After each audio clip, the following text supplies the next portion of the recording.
दोस्तों स्वागत है आपका एक बार फिर से वीएस एजुकेशनल प्लेस पर। और इस वीडियो में हम बात करने वाले हैं इकाई 10 यात्रा वृतांत तिब्बत लहासा से उत्तर की ओर। हम इस वीडियो में पढ़ेंगे इकाई 10 BHD 1138 की जो आपकी बुक है उसकी इकाई 10 पर हम आ चुके हैं। इकाई 9 तक की वीडियोस आपको जो है BHD 1138 प्लेलिस्ट में मिल जाएंगी, चैनल पर अपलोड कर दी गई हैं, आप उन्हें भी जाकर ज़रूर देखिएगा। तो चलिए ज़्यादा देर ना करते हुए वीडियो को शुरू करते हैं। इसमें जो हम टॉपिक्स पढ़ने वाले हैं वो सबसे पहले हम थोड़ी प्रस्तावना देख लेंगे ताकि हमें एक आइडिया हो जाए कि हम इकाई में क्या पढ़ने वाले हैं। उसके बाद हम पढ़ेंगे प्रमुख यात्रा वृतांत। उसके बाद हम जो टॉपिक पढ़ेंगे यात्रा वृतांत की विशेषताएँ और यात्रा वृतांत और अन्य विधाओं में क्या अंतर है, क्या समानताएँ और असमानताएँ हैं, संस्मरण और रिपोर्तार्ज, यात्रा वृतांत और रिपोर्तार्ज में ये हम देखेंगे। इसके बाद हम भाषा शैली देखेंगे। यही जो टॉपिक्स हैं जो हमने हाईलाइट किए हैं, यही टॉपिक्स हम इसमें पढ़ने वाले हैं। तो चलिए सबसे पहले हम प्रस्तावना देख लेते हैं ताकि हमें एक आइडिया हो जाए कि हम इस इकाई में क्या पढ़ने वाले हैं। यात्रा साहित्य मनुष्य के ज्ञान में वृद्धि करता है। लेखक अपनी यात्रा कृतियों द्वारा देश विदेश के दृश्यों और रीति रिवाजों आदि से गहरा परिचय करवाता है। साथ ही इससे मनोरंजन भी होता है। यात्रा वृतांत मनोरंजन ज्ञान अर्जन के अतिरिक्त युवाओं को यात्रा के लिए प्रेरित भी करता है। तो यात्रा वृतांत जो है वह मनोरंजन और ज्ञान अर्जन दोनों को के साथ साथ युवाओं को यात्रा के लिए प्रेरित करता है। दरअसल अनेक ऐसे संसारिक अनुभव हैं जो बिना यात्रा के अर्जित नहीं किए जा सकते, इसलिए यात्रा वृतांतों को लिखने की परंपरा चल पड़ी है। इनके धन से पाठक घर बैठे लेखक के अर्जित ज्ञान का अनुभव करता है। इस तरह इतिहास और भूगोल के विषय में जहाँ उसके ज्ञान का स्तर होता है वहीं उसकी रुचि भी प्रस्फुटित होती है। तो ये था थोड़ा प्रस्तावना हमने देखी, यात्रा वृतांत के बारे में जाना। अब हम पढ़ते हैं प्रमुख यात्रा वृतांत। भारतेंदुकालीन यात्रा वृत्तांतों में मुख्यतः जिनका उल्लेख होता है उनके नाम है पंडित दामोदर शास्त्री का मेरी पूर्व दिग यात्रा 1885। पंडित दामोदर शास्त्री ने लिखा था मेरी पूर्व दिग यात्रा 1885 में। उसके बाद देवी प्रसाद खत्री का है रामेश्वर यात्रा 1893 में लिखा गया। और बद्रिकाश्रम यात्रा 1900 में। शिव प्रसाद गुप्त का है पृथ्वी प्रदक्षिणा 1914 में। स्वामी सत्यदेव परिवारजक का मेरी कैलाश यात्रा 1915 में लिखा गया। और मेरी जर्मन यात्रा 1926 में। कन्हैया लाल मिश्र का है हमारी जापान यात्रा 1931 में। और पंडित रामानारायण मिश्र का है यूरोप यात्रा में 6 मार्च 1932 में लिखा गया। इन यात्रा वृत्तांतों के माध्यम से हिंदी में बसने वाली विशाल जनता के विकसित होते हुए मानसिक स्थिति सूचना मिलती है। मध्यकालीन रूढ़ियों एवं रीतियों से प्रभावित पंडित मंडली का समुद्र पारीय विरोध जग जाहिर है, किंतु इन संस्कारों से मुक्त होकर जिन विद्वान यायावरों ने यूरोप समेत अन्य देशों की यात्राएं की हैं वह निश्चित रूप से उनकी उदारता, कर्मठता और ज्ञान के प्रति सहज ललक का परिचायक है। तो ये देखे हमने प्रमुख यात्रा वृत्तांत जो उनके कवि जिन्हें लिखे हैं सन हमने देखे ये। अब हम चलते हैं यात्रा वृत्तांत की विशेषताओं पर। चलिए शुरू करते हैं। यात्रा साहित्य को किसी बंधे बंधाए सांचे में तो नहीं बांधा जा सकता, फिर भी उसकी प्रत्येक विधा की अपनी कुछ खास विशेषताएं होती हैं जो उन्हें एक दूसरे से अलग करती हैं और उन्हें एक विशेष पहचान देती हैं। यात्रा वृत्तांत में स्थान और तथ्यों के साथ साथ आत्मीयता, व्यक्तिकता, कल्पनाशीलता और रोचकता का विशेष महत्व होता है। स्थानीयता सबसे पहली विशेषता जो है यात्रा वृत्तांत की वो है स्थानीयता। यात्रा वृत्तांत में लेखक का उद्देश्य है स्थान विशेष के संपूर्ण वैभव, प्रकृति, रस्मों रिवाज, रहन सहन, आचार विचार, मनोरंजन के तरीके तथा जीवन के प्रति दृष्टिकोण का चित्रण करना होता है। यह लेखक पर निर्भर करता है कि वह इनमें से किस तत्व को ज़्यादा प्रमुखता देता है। किसी प्रदेश विदेश की यात्रा में से जो चीज़ सबसे ज़्यादा प्रभावित करती है आमतौर से उस तत्व को वह प्रधानता देता है। इसलिए उसके चित्रण में कहीं विवरण तो कहीं भावों की प्रधानता होती है। कभी कभी वह तुलनात्मक पत्ती का सहारा भी लेता है। प्रकृति सौंदर्य के चित्रण में उसकी शैली भावात्मक हो उठती है। यदि वह स्थान विशेष को जल्दी में देखता तो उसकी शैली वर्णनात्मक हो जाती है। अपने देश या प्रांत की अन्य प्रांत या विदेश से तुलना करते समय लेखक तुलनात्मक शैली सहारा लेता है। दूसरी जो विशेषता यात्रा वृत्तांत की वो है तथ्यात्मकता। यात्रा वृत्तांत में लेखक की कोशिश होती है कि यात्रा के दौरान उसे जो कुछ देखा उससे संबंधित तथ्यों का विवेचन कर दे, लेकिन ऐसा करते समय वह भूगोल और इतिहास लेखन की शैली का सहारा न लेकर कथा साहित्य की सहज सरल भाषा शैली को अपनाता है जिससे वृत्तांत में रोचकता बनी रहे। तीसरी जो प्रमुख विशेषता है वो है आत्मीयता। यात्रा वृत्तांत की प्रमुख विशेषता तीसरी जो है आत्मीयता है। यात्रा वृत्तांत में आत्मीयता का भाव होना जरूरी है। यात्रा के दौरान लेखक स्थानों, स्मारकों, दृश्यों आदि को इतिहास और भूगोल के रूप में नहीं देखता, बल्कि वह उनसे आत्मीय संबंध स्थापित करता है ताकि पाठक को पढ़ते समय अपनापन और सच्चाई की अनुभूति हो सके। इसमें लेखक तथा यथा तथ्य वर्णन से बचने की लगातार कोशिश करता है ताकि वृत्तांत उबाऊ, नीरस और इतिहास न बन पाए। दृश्यों व स्थितियों के साथ आत्मीय रिश्ता ही पाठक को वृत्तांत से जोड़ने में सहायक सिद्ध हो सकता है। आत्मीयता इसे गाइड बनने से रोकती है। जो प्रमुख विशेषता है वो है व्यक्तिकता।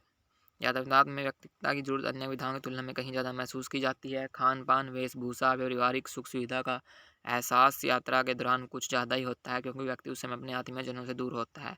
यात्रा के दौरान आदमी अपरिचित लोगों के बीच रहता है, जहाँ उसकी शक्ति और प्रतिभा से लोग वाकिफ नहीं होते। ऐसे में लेखक को अपने व्यक्तित्व से दूसरों को परिचित एवं प्रभावित कराना होता है। इसलिए यात्रा वृत्तांत में लेखक के व्यक्तित्व की प्रभावशाली छाप मौजूद रहती है। और रोचकता भी यात्रा वृत्तांत की एक प्रमुख विशेषता है। यात्रा वृत्तांत का सबसे अनिवार्य गुण है रोचकता। यह पाठक को पढ़ने के लिए प्रेरित करता है। यात्रा वृत्तांत में रोचकता लाने के लिए लेखक किसी स्थान से जुड़ी लोक कथा, दंत कथा आदि का उल्लेख करता है। कभी कभी वह अचानक होने वाली घटना का वर्णन करता है, तो कभी रोचक शीर्षक के समावेश से वृत्तांत की ओर पाठक का ध्यान आकर्षित करता है। रोचकता को लेखक एक तकनीक के तौर पर इस्तेमाल करता है। इसमें मिथकों, प्रतीकों, अलंकारों, मुहावरों का प्रयोग किया जाता है। चित्रात्मक वर्णन भी इस विधा की एक खास विशेषता है। संवेदनशीलता न केवल स्वाभाविक बनाती है, बल्कि इसे एक साहित्य कृति का रूप भी देती है। इस प्रकार यात्रा वृत्तांतों में देश विदेश के प्राकृतिक दृश्यों की रमणीयता, नर नारियों के विविध जीवन स्तंभ, प्राचीन एवं नवीन सौंदर्य चेतना की प्रतीक, कलाकृति की भव्यता तथा मानवीय सभ्यता के विकास के घोतक अनेक वस्तु चित्र व्यवहार लेखक के मानस में रूपायित होकर व्यक्तिक रागात्मक उष्मा से दीपित हो जाते हैं। लेखक अपनी बिंब विधायनी कल्पना शक्ति से उन्हें पुनः मूर्त करके पाठकों की जिज्ञासा वृत्ति को तुष्ट कर देता है। हिंदी गद्य क्षेत्र तिवारी कहना तात्पर्य है कि यात्रा के समय यह वर्ग का साहस, उसकी संघर्षशीलता, स्वच्छंदता और अचानक आने वाली प्रतिकूल परिस्थितियों से निपटने की क्षमताओं से एक वीर नायक की सी गरिमा प्रदान करती है और पाठक उसे प्यार करने लगता है। यात्रा वृत्तांत और अन्य विधाएं। संस्मरण और रिपोर्टार्ज। संस्मरण और रिपोर्टार्ज से हम इसकी तुलना करेंगे। संस्मरण और रिपोर्टार्ज यात्रा वृत्तांत से मिलती जुलती विधा मानी जाती है। कभी कभी इन तीनों को एक ही मान लिया जाता है, इसलिए यहाँ इनका अंतर स्पष्ट करना जरूरी लगता है। संस्मरण में जहाँ स्थायी अथवा अमिट स्मृतियों का आकलन होता है, वहाँ यात्रा वृत्तांत में सामयिक स्मृतियों को रेखांकित किया जाता है। इसमें वर्णित स्थान की भौगोलिक, ऐतिहासिक एवं सांस्कृतिक पृष्ठभूमि विद्यमान होती है, जबकि संस्मरण में इसके बिना भी काम चल सकता है। यात्रा वृत्तांत में स्थानीयता, तथात्मकता और वर्णन कौशल की प्रमुखता होती है, जबकि संस्मरण में ऐसी अनिवार्यता नहीं होती है। अब हम देख लेते हैं यात्रा वृत्तांत और रिपोर्टार्ज में क्या अंतर है। जहाँ तक यात्रा वृत्तांत और रिपोर्टार्ज में भिन्नता का प्रश्न है, तो रिपोर्टार्ज लेखक को कभी घटना की जानकारी के लिए यात्रा करनी पड़ती है, लेकिन उसका उद्देश्य यात्रा वृत्तांत की तरह सौंदर्यपरक और उन्मुखता संवेदना की अभिव्यक्ति नहीं होता। रिपोर्टार्ज जहाँ घटना विवरण प्रस्तुत करता है, वहाँ यात्रा वृत्तांत स्थिति और सौंदर्यपरक रचना के रूप में हमारे सामने आता है। रिपोर्टार्ज प्रायः काल, बाढ़, युद्ध, दंगे आदि आकस्मिक या महत्वपूर्ण घटनाओं को पूरी संवेदना के साथ सामने लाता है। इन घटनाओं और उनसे जुड़े तथ्यों एकत्रित करने के लिए रिपोर्टार्ज लेखक घटना स्थल की यात्रा करता है। उसकी जो यात्रा है वो साधन है, साध्य नहीं है। इसके विपरीत यात्रा वृत्तांत लेखक की यात्रा उसके लिए साध्य होती है, साधन नहीं। इसे केंद्र में यात्रा होती है, स्थान विषय का वैभव होता है, लेखक की प्रकृति विद्यमान होती रहती है। इस तरह यात्रा वृत्तांत की रचना व्यक्ति या लेखक की प्रकृति और प्रवृत्ति पर बहुत हद तक निर्भर करती है। राहुल सांकृत्यायन के यात्रा वृत्तांत ये हम नहीं पढ़ेंगे, आप इसे जो है बाद में पढ़ लीजिए। राहुल जी के यात्रा वृत्तांत का पठन ये भी हम नहीं करने वाले हैं, इससे वीडियो लंबी हो जाएगी। इसमें ऐसा कुछ खास भी नहीं है जो आपके एग्ज़ाम की दृष्टि से महत्वपूर्ण हो, तो हम इसे नहीं पढ़ेंगे। अगर आप इसे पढ़ना चाहते हैं तो आप इसे बाद में शौम से पढ़ लीजिएगा। अब हम चलते हैं सीधा भाषा शैली की ओर। यहाँ पर हम भाषा शैली की ओर चलते हैं। प्रतिपाद्य भी हम इसका नहीं देखेंगे, हम भाषा शैली देखेंगे इसकी। ये रही भाषा शैली। भाषा विचारों और अनुभवों को प्रकट करने का माध्यम है और शैली उसका एक तरीका। भाषा किसी भी साहित्यिक रचना की शक्ति होती है। भावों को प्रकट करने की पूर्ण क्षमता ही भाषा का सबसे बड़ा गुण है। भाषा में स्वाभाविक प्रवाह, सरलता, मृदुलता, लोच और गंभीरता जैसे गुण होने चाहिए। खड़ी बोली हिंदी को समृद्ध करने में जिन लेखकों का महत्वपूर्ण योगदान है, राहुल संकृतायन में से एक हैं। वे कई भाषाओं के जानकार थे।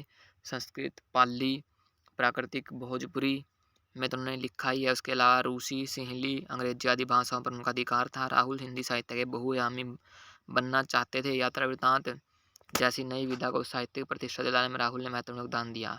राहुल की रचनाओं में संस्कृतनिष्ठ हिंदी का भव्य प्रयोग मिलता है। उपन्यास, कहानी, आत्मकथा एवं निबंध जैसी विधाओं में उन्होंने संस्कृतनिष्ठ हिंदी का सहज प्रयोग किया। दार्शनिक विचारों के व्यक्ति गूढ़ भावों के निर्देशन एवं व्यक्ति चित्र प्रस्तुत करने में उन्होंने प्राय ऐसी ही भाषा इस्तेमाल किया। अपने जीवन के अनुभवों को लिखते समय राहुल ने सरल हिंदी का भी प्रयोग किया है। इसके अलावा उन्होंने अंग्रेजी, अरबी, फारसी, तिब्बती, रूसी, फ्रेंच और चीनी भाषा के शब्दों का इस्तेमाल भाषा को संप्रेषण एवं सिद्ध बनाने के लिए किया। वे स्थानीय बोलियों के प्रबल समर्थक थे। भोजपुरी में उन्होंने 8 नाटक लिखे। राहुल की भाषा मुहावरों, लोकोक्तियों, सूक्तियों के मेल से बहुत प्रभावशाली बन गई। अभिव्यक्ति के लिए जरूरत पड़ने पर वे नए शब्द भी गढ़ लेते हैं। तो ये उनकी भाषा शैली थी राहुल जी की। और अब हम सारांश पर आ गए हैं। सारांश हम थोड़ा पढ़ लेते हैं। एशिया के दुर्गम भूखंडों में लेखक की 1933 से 1937 तक की यात्रा का संकलन है। इस पुस्तक में राहुल जी की 4 यात्राएं हैं। पहली लद्दाख, दूसरी तिब्बत, तीसरी ईरान और चौथी अफगानिस्तान से संबंधित है। तिब्बत यात्रा में लहासा, चाड, शक्य, अनम तथा नेपाल का वर्णन है। यहाँ लेखक की 1934 में की गई तिब्बत दूसरी यात्रा है, जिसमें पत्र शैली का सुंदर प्रयोग किया गया। तिब्बत यात्रा के दौरान राहुल को जिन कठिनाइयों से गुजरना पड़ता था, उन सारे अनुभवों को उन्होंने बहुत ही आत्मीयता और तटस्थता के साथ रेखांकित किया है। इस यात्रा में उनका ज़्यादा जोर इस बात पर था कि वहाँ की ऐतिहासिक, धार्मिक और दार्शनिक पुस्तकों अधिक से अधिक अध्ययन व संग्रह कर लिया जाए। इसलिए राहुल के लिए यात्रा मिशन की तरह होती थी। इस यात्रा वृत्तांत में तिब्बत का समाज, इतिहास, भूगोल, संस्कृति, धर्म और दर्शन अभिव्यक्ति पा सकते हैं। राहुल ने वहाँ की सामाजिक, धार्मिक रूढ़ियों, विश्वासों एवं परंपराओं पर स्थान स्थान प्रकाश डाला। ज्ञान विज्ञान का अभाव और कुपमंडुकता वहाँ के समाज में बहुत दिखाई देती थी। एक तरह से कहा जाए तो वहाँ के समाज के विषय में लकीर के फिकीर वाली उक्ति चरितार्थ होती है। ज्ञान अर्जन के प्रति कोई ललक वहाँ के लोगों में नहीं दिखाई देती। महत्वपूर्ण ग्रंथ सामग्री मठों में रखी हुई नष्ट हो रही है। यहाँ सामाजिक गतिशीलता का प्रमाण नहीं माना जा सकता। लूटपाट और हत्या भी तिब्बत समाज का अहम हिस्सा है। राहुल के लेखन से तो ऐसा प्रतीत होता है। अभिव्यक्ति का यह प्रभाव ही राहुल के यात्रा विशेषता है। कहीं कहीं प्रकृति का रेखांकन भी मोहित करता है। भाषा और शैली सरल, सहज और प्रभावपूर्ण है, इसलिए रोचकता बनी रहती है। अंत में यह कहना गलत न होगा कि राहुल संकृतायन के यात्रा वृत्तांतों में एक यायावर की भटकन ही नहीं है, बल्कि एक खोजी व्यक्ति, उत्कंठा, लगन और समर्पण भी है। हिंदी में ऐसा बहुत कम देखने को मिलता है। तो ये था उसका सारांश जो हमने अभी पढ़ा। इस तरह आपकी जो इकाई 10 है यात्रा वृत्तांत वो पूरी हो चुकी है। और आप जो है इसे अच्छी तरह से बाद में पढ़ लीजिएगा। वीडियो को पूरा देखिए ताकि आपको इकाई पूरी अच्छी तरह समझ में आ जाए। तो मिलते हैं नेक्स्ट वीडियो में।